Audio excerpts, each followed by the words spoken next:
বন্ধুরা, লাউ দিয়ে যে রেসিপিটা বানাবো, লাউটা কিন্তু অনেকটাই ছোট। তো কিছুদিন আমি রাখবো, বড় হবে, তারপরে আমি লাউটা কাটবো। তো এখন কিন্তু দুটো লাউ পড়েছে। এই দেখুন, দুটো কিন্তু ছোট ছোট একই সাইজের। একটা হয়তো একটু বড় ওইটা, আর একটা এটা একটু ছোট। এই দেখুন। আর এদিকে কিন্তু অনেকগুলো কিন্তু ভিতরে ছোট ছোট পড়েছে। এই দেখুন, এই ডোগাটার মধ্যে অনেকগুলোই পড়েছে। নমস্কার বন্ধুরা, সুধা ভিলেজ ব্লগে আপনাদের সবাইকে স্বাগত। আবার একটা নতুন ব্লগ নিয়ে চলে এলাম। আপনারা আমার সঙ্গে থাকুন আর শুরু থেকে শেষ পর্যন্ত ব্লগটা দেখতে থাকুন। আশা করি আজকের ব্লগটা ভীষণ ভীষণ ভালো লাগবে। তো আজকে খুব সুন্দর একটা রেসিপি নিয়ে চলে এসেছি, একদম কিন্তু এই গরমে। আর খুব কিন্তু গরম পড়েছে, আপনারা জানেন। আর শরীরের জন্য কিন্তু খুবই ভালো, একদম স্বাস্থ্যকর রেসিপি আর স্বাস্থ্যকর সবজি। এই দেখুন, আমাদের গাছে কিন্তু একদম টাটকা লাউ হয়েছে, আর এই লাউ দিয়েই আমি রেসিপিটা বানাবো। তো এখন আমি লাউটা কেটে নেব। এই যে এবার আমি লাউটা কাটবো। আর দুটো লাউ হয়েছে বন্ধুরা, এই একটা আর এই একটা দেখুন। তো দুটোই আমি কেটে নেবো। তো দুটোই তো মানে একটা কেটে নিলে আরেকটা তো বড় হয়ে যাবে, ওই জন্য চাইছি দুটোই কাটবো। আর দুটো কিন্তু আমার লাগবে না রেসিপিতে, একটা একটা করেই রেসিপি করব। এই যে দেখুন, লাউটা আমি কেটে নিলাম। আর একদম কিন্তু নরম লাউ বন্ধুরা, এই লাউটা দিয়ে যে কোনো রেসিপি বানাবেন, খুব ভালো লাগবে খেতে। তো দেখুন, লাউটা কিন্তু আমি ঘরে কেটে নিয়ে চলে এসেছি। এবার আমি কাটবো। তো সরু সরু করে আমি আলু ভাজার মতো করে কেটে নেব বন্ধুরা। আর একদম কিন্তু নরম লাউটা, এই দেখুন নখ ঢুকে যাচ্ছে। আর একটু লাউটা নরম নরম হলে খেতে কিন্তু বেশ ভালো লাগে যে কোনো রেসিপির সঙ্গে বন্ধুরা। আর একটু শক্ত হয়ে গেলে লাউ কিন্তু খেতে ভালো লাগে না, তখন টেস্টটা কিন্তু অন্যরকম লাগে। তো যাই হোক, এখন লাউটা আমি ভালো করে খোসা ছাড়িয়ে কেটে নেব। দেখুন, লাউটা কিন্তু এইভাবে আমি ছোট ছোট করে কেটে নিয়েছি। আর এখানে দেখুন, পুরোটা দিইনি, আর এইটা রেখে দিয়েছি, পরের দিন খাবো। তো অনেকটাই হয়ে যাবে, ওই জন্য অল্প করেই দিলাম বন্ধুরা, লাউটা বেশি দিইনি। তো এখন আমি ভালো করে একটু জল দিয়ে ধুয়ে নেব এই টুকরো করা লাউগুলো। আর কি দিয়ে রান্না করছি সেটা এবার আপনাদের দেখাবো। বন্ধুরা দেখুন, বাইরে কি বৃষ্টি হচ্ছে, আর আমি তো রান্না করতে বসে গেছি। প্রচুর গরম লাগছিল, রোদ ছিল কিছুক্ষণ আগে, আপনারা তো দেখলেন। আর তারপরে দেখুন বৃষ্টি নেমেছে।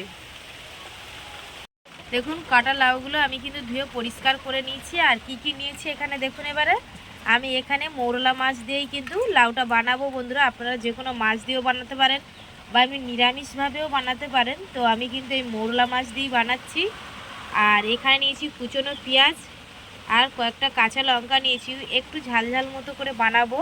আর এখানে ফোড়নে নিয়েছি গোটা জিরে আর শুকনো লঙ্কা। আর গোটা জিরেও আমি একটু বেটেও দেবো বন্ধুরা, ওই জন্য বেশি করে নিয়েছি। আর যা যা মশলা লাগবে, হলুদ, লঙ্কার গুঁড়ো, তেল, নুন আর চিনি, এগুলো তো লাগবেই বন্ধুরা।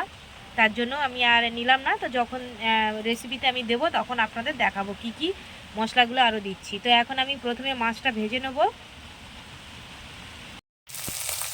দেখুন, মাছগুলো কিন্তু আমি ভাজা বসিয়ে দিয়েছি, একটু ভালো করে লাল লাল করে ভেজে নেব বন্ধুরা।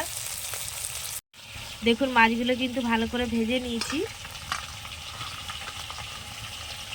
আর এই মাছগুলো বন্ধুরা এমনি ভাজাও কিন্তু ভালো লাগে, ঝালও ভালো লাগে, যে কোনো রেসিপিতে দেবেন ভালো লাগে খেতে।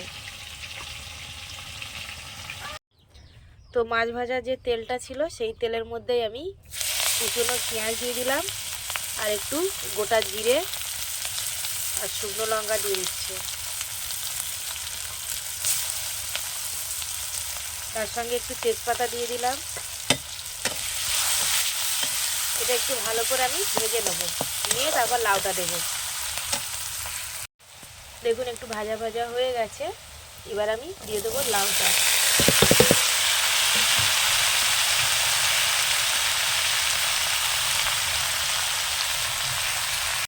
তো পরিমাণ মতো আমি লবণ দিয়ে দিচ্ছি, আর সব মশলাগুলোও দিয়ে দেবো বন্ধুরা। এখন লাউটা একটু সিদ্ধ করে নেব লবণ দিয়ে। দেখুন, লাউটা কিন্তু অনেকটাই সিদ্ধ হয়ে গেছে। এইবার আমি হলুদ, লঙ্কার গুঁড়ো দিয়ে দেবো, আর একটু স্বাদ মতো চিনিও দেবো।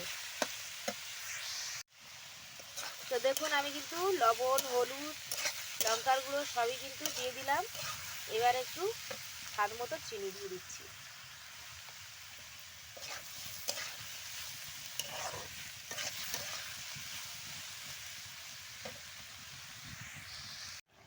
তো দেখুন ভেজে রাখা মাছগুলো আমি দিয়ে দিচ্ছি। পুরো লাউটা কিন্তু সিদ্ধ হয়ে গেছে বন্ধুরা।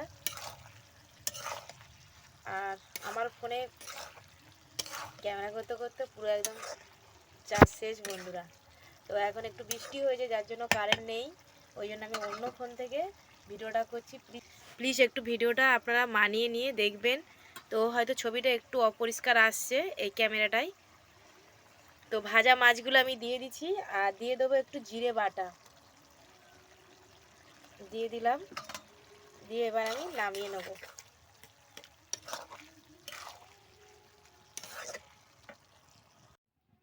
তো দেখুন আমার একদম কিন্তু লাউয়ের রেসিপিটা তৈরি হয়ে গেছে।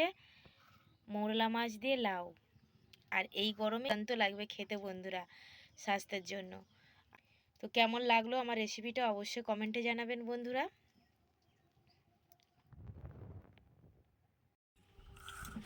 তো দেখুন একদম আমার রেসিপিটা রেডি, লাউ দিয়েই মোরলা মাছের তরকারি, একদম স্বাস্থ্যকর রেসিপি।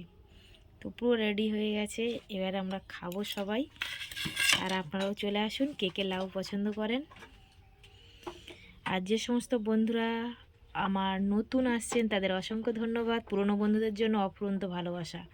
তো এইভাবে আমাকে সাপোর্ট করার জন্য থ্যাংক ইউ। আমার পাশে থাকুন, আমিও আপনাদের পাশে আছি। তো বন্ধুরা ভিডিওটা আর বেশি বড় করছি না, ভিডিওটা এখানেই শেষ করলাম। যদি ভিডিওটি ভালো লাগে সাবস্ক্রাইব, লাইক, কমেন্ট, শেয়ার করবেন আর আমার পাশে থেকে আমাকে সাপোর্ট করবেন। যারা আমার ফেসবুক পেজে ভিডিওটা দেখছেন পেজটিকে ফলো করবেন। সবাই ভালো থাকবেন, সুস্থ থাকবেন। আবার একটা নতুন ভিডিওতে দেখা হচ্ছে।